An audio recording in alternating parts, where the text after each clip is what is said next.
Magandang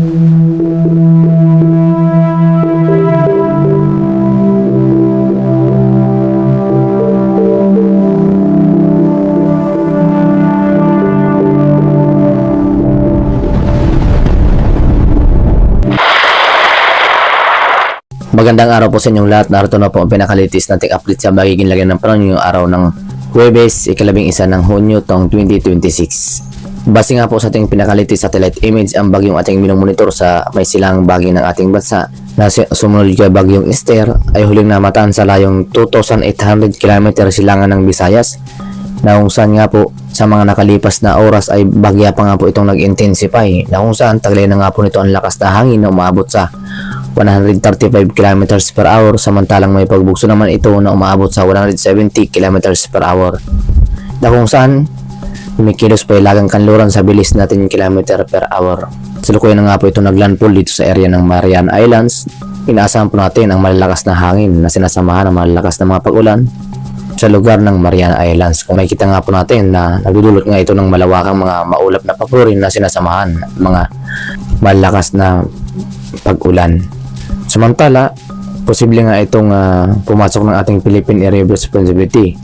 Kaya naman lubos po natin pinaganda ang ating mga kababayan, dahil kung ito ay pumasok ng ating Philippine Area of Responsibility at kinap pa rin na bagyo, ay bibigyan po natin ito sa local name na Bagyong Francisco, ang pang-anim na bagyo na posibleng mabuo sa taong 2026 na sumunod sa Bagyong Esther, na napapanatili pa rin sa typhoon category. Na ating makita nga po na mas malapit na nga po ito dito sa may ating Philippine Area of Responsibility, na kung saan bagya pa nga itong lumalapit dito sa ating bansa. Kaya naman maging alerto lang po tayo at maging updated sa mga bago naming ulat panahon na aming ilalabas. At para naman sa magiging track nitong bagyo sa labas ng ating Philippine Area of Responsibility, pag pumasok ng ating PAR ay bibigyan natin sa local name na Bagyong Francisco. Nakikita nga po natin na posible nga itong pumasok ng ating Philippine Area of Responsibility at posible pang maglandfall dito sa area ng Eastern Samar, Masbate, patungo dito sa may Romblon. Kabilang nga po dito sa may Oriental Mindoro bago tuluyan makatawid ng ating bansa. Nausan, meron po tayong senaryo na posible nga rin pong pahilaga ang kanyang pagkilos. Kaya naman meron tayong senaryo na tatlong senaryo dito pasok sa cone of probability. May kita nga po natin na may arrow. Yan po yung pinakasenaryo natin dito sa bagyong ating minomonitor sa may silangang bahagi ng ating bansa. Nasa typhoon category na nga po ito. Kung ito ay pumasok at dumaan dito sa may ating Philippine Area of Responsibility at tumawid ng ating bansa, ay posible po tayo magtaas ng wind signal number 4 sa mga banggit na lugar sa posibleng daanan ng sentro ng bagyo.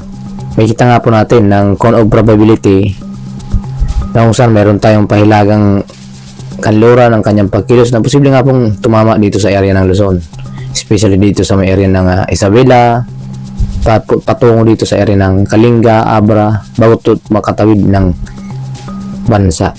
Na kung saan ang pangatlong senaryo natin sana ay dito sa area ng Mindanao, na kung saan mas mababa na ang tsansa na duman dito sa area ng Mindanao dahil sa nga po ay pahilagang kanluran ang kanyang pagkilos o kaya naman paakyat ang kanyang pagkilos. Na kung saan lubos po natin pinaganda ang ating mga kababayan sa area ng Luzon, Visayas, and Mindanao dahil sa banta pa rin na bagyong ating monitor sa may silangang bahagi ng ating bansa. Bagya pa nga pong nag-i-intensify sa mga nakalipas na mga oras. Na kung saan hindi po natin inaalis ang posibilidad na maging super typhoon category ito sa mga susunod na araw. Na kung saan nga po inaasahan po natin na posible pa itong lumapit dito sa may ating PAR pagsapit ng Sabado, kaya naman Linggo. Kaya naman maging alerto lang po tayo na kung saan posible pang magbago ang track na ating monitor, kaya naman maging alerto lang po at maging updated. Base nga po sa ating pinaka-climatological track sa buwan ng Hunyo, makikita nga po natin ang bagyong nabubuo sa may silangang bahagi ng ating bansa at pumapasok ng ating Philippine Area of Responsibility ay posible nga pong lumapit dito sa may silangang bahagi ng Luzon, especially dito sa area ng Bicol Region at Isabela, bago tuluyan kumilos pahilagang silangan ang kanyang pagkilos, na kung saan bagya pong magre-record ang kanyang track. At mayroon din tayong senaryo na posible nga po ditong pumasok ng ating Philippine Area of Responsibility at kikilos pahilagang kanluran, na kung saan posible nga pong dumaan dito sa area ng Bicol Region patungo dito sa area ng Cavite, patungong Metro Manila bago tuluyan makatawid ng ating bansa. Na kung saan meron din po tayong senaryo dito sa may area ng Eastern Samar na posibleng maglandfall. Kikilos naman papuntang Kanluran na posibleng dumaan dito sa area ng Masbate, Romblon, Oriental Mindoro at Occidental Mindoro bago tuluyan makatawid ng ating bansa. Yan po ay base po yan sa pinaka-climatological track sa buwan ng Hunyo, na kung saan kapag meron pong nabubuong bagyo or mga low pressure area, sa mga nabanggit na lugar po ang mga dinadaanan. Yan po ay posibleng tahakin ng bagong bagyo. At dahil nga po sa pinaka-climatological track, meron tayong senaryo na magre-record ang mga bagyo, posible pa rin nga po itong mag-curve ang kanyang pagkilos. Kaya naman, antabayan lang po natin ang mga bago naming ulat paano namin lalabas. Dahil nga po sa malakas nga po itong bagyo na may typhoon category na nga po ito, at posible pang maging super typhoon habang papalapit dito sa ating Philippine Area of Responsibility. Na kung saan, inaasam po natin na magdudulot ito ng malalakas ng mga hangin at mga pag-ulan dito sa ating karagatan, especially dito sa may silangang bahagi ng ating bansa. Inaasam po natin pagsapit ng Sabado at Linggo ay malapit na ito ng ating Philippine Area of Responsibility or papasok na ito ng ating Philippine Area of Responsibility. Dahil sa bahagya pa nga rin pong mabagal ang kanyang pagkilos, kaya naman mas inaasahan natin na mas tatagal nga ito dito sa may silangang bahagi ng ating bansa. Ngunit inaasahan po natin na posible pang magbago ang kanyang track at posibleng bumilis din ang kanyang pagkilos. Kaya naman, antabayan po ang susunod namin ulat paano namin lalabas. Na kung saan kasalukuyan na nga itong nanalasa dito sa area ng Mariana Islands. Or kasalukuyan na nga po itong naglandfall. Samantala, bukod nga po dito sa bagyong ating minomonitor sa may silangang bahagi ng ating bansa, patuloy pa rin na umiira ang hangin habagat dito sa may kanlurang bahagi ng ating bansa, na kung saan nagdudulot nga rin po ito ng maulap na papuri na sinasama ng mga localized thunderstorm, especially dito sa may kanlurang bahagi ng Luzon.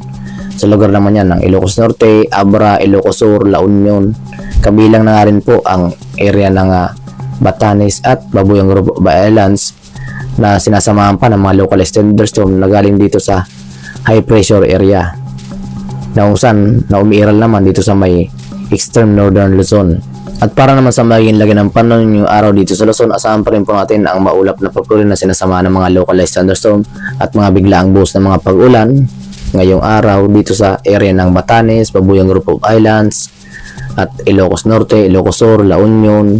Nadulot nga po nitong hanging habagat, na kung saan nagdudulot ito ng maulap na papurin na sinasama ng mga localized thunderstorm at mga biglaang buhos ng mga pag-ulan, especially nga po yan pagsapit ng hapon at gabi.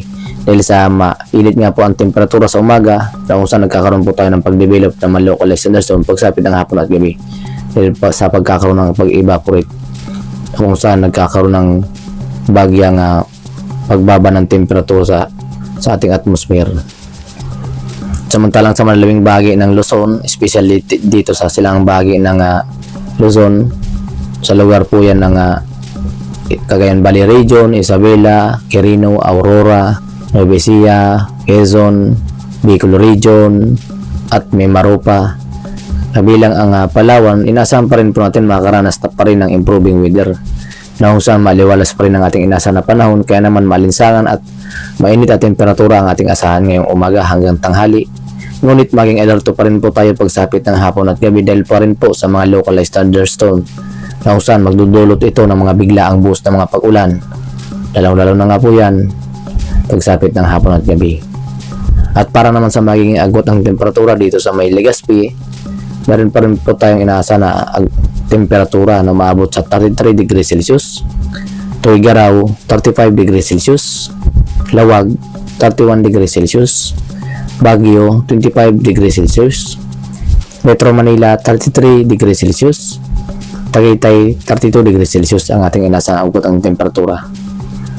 At dahil sa mga inaasahan po natin mga banta ng mga biglaang buhos ng mga pag-ulan, kung kayo ay lalabas ng inyong tahanan, ugaliin pa rin po magdala lamang ng panangga lamang sa mga biglaang buhos ng mga pag-ulan, tulad nga po ng payong o kaya namang kapote, para man maiwasan po natin ang pagkakabasa sa biglaang buhos ng mga pag-ulan, na kung saan magdudulot nga po yan ng pagkakaroon ng panakit ng ating katawan. Kaya magkakaroon po tayo ng sipon, dulot nga po ng pag-ulan, na kung saan pangunahing epekto ng nababasa sa ulan. Kaya mainam na magdala pa rin po ng panangga sa mga biglaang buhos na mga paulan. At para naman sa magiging lagay ng panahon dito sa may Palawan, Visayas, and Mindanao, sa kasalukuyan nga po, inaasahan pa rin po natin na makakaranas pa rin ng improving weather ang ating mga kababayan dito sa area ng Puerto Princesa, na kung saan may inaasahan agwat ang temperatura na umabot sa 33 degrees Celsius. Calayan Islands, 32 degrees Celsius ang ating inaasahan agwat ang temperatura. At para naman sa magiging lagay ng panahon dito sa may buong bahagi ng Visayas, inaasahan po natin makakaranas ng improving weather, na kung saan mababa pa rin po ang tsansa ng mga pag-ulan. Ngunit maging alerto lang po tayo sa pagsapit ng hapon at gabi dahil pa rin po sa mga banta ng mga localized thunderstorm na ating inaasahan, na kung saan magdudulot po ito ng mga biglaang buhos ng mga pag-ulan na hindi po natin inaasahan, na kung saan kapag fully develop, may inaasahan pa rin po tayo katamtaman hanggang sa mga malakas na mga pag-ulan na maaari pa rin magdulot ng mga pagbaha sa mga babang lugar at pagguho ng lupa sa mga bubundok ng lugar, na kung saan lubos po natin panaganda ang ating mga kababayan upang makaiwas sa mga posibilidad na masamang epekto. At para naman sa magiging agwat ang temperatura dito sa may Tacloban, meron pa rin po tayong inaasahan na agwat ang temperatura na maabot sa 34 degrees Celsius, Cebu 33 degrees Celsius, Iloilo 32 degrees Celsius ang ating inaasahan agwat ang temperatura. At para naman sa magiging lagay ng panahon dito sa may Mindanao, inaasahan pa rin po natin makakaranas ng improving weather ang ating mga kababayan sa halos buong Mindanao, na kung saan pagsapit ng hapon at gabi makakaranas po ng maulap na papurin at sinasamahan ng mga biglaang buhos ng mga pag-ulan, especially dito sa area ng Bangsamoro region at Sorsogon, na kung saan inasahan po natin makakaranas ng maulap na papurin na sinasamahan ng biglaang buhos ng mga pag-ulan dahil sa mga localized thunderstorm including Davao region. At para naman sa maging agwat ang temperatura dito sa may Zamboanga Peninsula, inaasahan pa rin po natin makakaranas pa rin ng mainit na temperatura na umaabot sa 33 degrees Celsius, Cagayan de Oro 32 degrees Celsius, Davao 32 degrees Celsius ang ating inaasahang agwat ang temperatura, na kung saan bagya pa rin pong maalinsangan at mainit na temperatura ang ating inaasahan ngayong araw. Kaya naman maging alerto. At para naman sa magiging lagay ng panahon ngayong araw dito sa ating seaboard, sa kasalukuyan nga po wala po tayong nakataas na gale warning sa kahit anong baybay ng ating seaboard, ngunit maging alerto lang po tayo dahil sa inaasahan po natin na magiging rough sea condition pa rin, lalong na dito sa may area ng Batanes, Babuyong Group of Islands, na dulot nga po nitong mga localized thunderstorm. Samantalang sa malawing bahagi ng ating bansa, inaasahan po natin ng slight to moderate ang mga pag-alon nating inaasahan. Samantala, dahil nga po sa paglapit itong bagyong ating minomonitor, bagyang naran pong tumataas sa mga pag-alon dito sa ating seaboard ng Visayas and Mindanao. Malayo po yan sa pangpang ng ating karagatan. Ngunit maging alerto po tayo kung tayo ay pumapalaot sa nasabing area. At yun nga po ang pinakalitis nating update sa magiging lagay ng panahon yung araw ng Huwebes, ika-11 ng Hunyo taong 2026. Kung bago pa lamang kayo sa aming YouTube channel, huwag kalimutang mag-subscribe para ma-notify po kayo sa mga panabagaw naming ulat panahon naming ilalabas at ukol dito sa bagyong nalalasa sa may silangang bahagi ng ating bansa. Dito yan sa area ng Mariana Islands, na kung saan kasalukuyan naglandfall lang nga po ito. Kaya naman maging alerto lang po tayo dahil sa inaasahan po natin na mas lalapit na nga po ito ng ating Philippine Area of Responsibility, na kung saan inaasahan natin pagsapit ng Sabado or Linggo. Maraming salamat sa inyong lahat at ingat palagi at sana ligtas po tayo sa pagdaan nitong bagyong ating minomonitor.